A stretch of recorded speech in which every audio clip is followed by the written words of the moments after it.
Alors voici pour introduction ou table des matières de ce que je vais voir avec vous, Inch'Allah Ta'ala.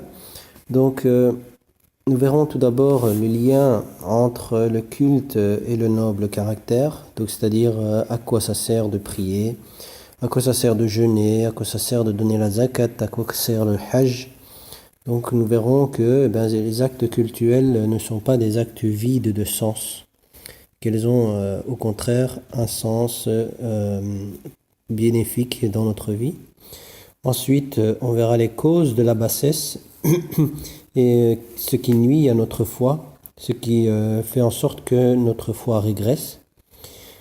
Après ces deux points-là, eh bien, nous verrons les remèdes pour évoluer ou comment acquérir justement les nobles vertus. Et parmi ces remèdes, eh bien, nous verrons en premier lieu le prophète Mohammed sallallahu alayhi wa sallam, qui est l'exemple parfait du noble caractère.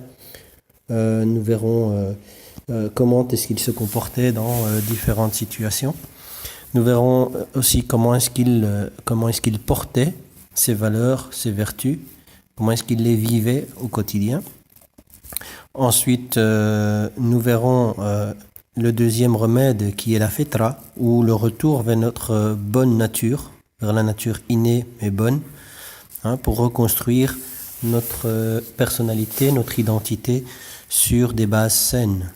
Parce que toute une série de choses qui ont été ajoutées au cours de notre vie et qui rendent notre vision touffue, aveugle. Ensuite, nous verrons comme troisième remède, évidemment, la loi islamique, la charia, pour préserver justement cette morale.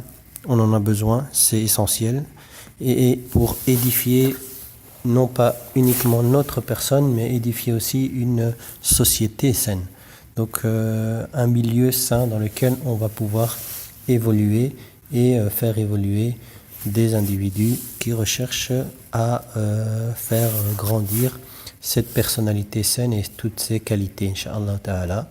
Donc nous allons commencer avec le premier sujet qui sera le rapport entre les différents actes cultuels et le noble caractère.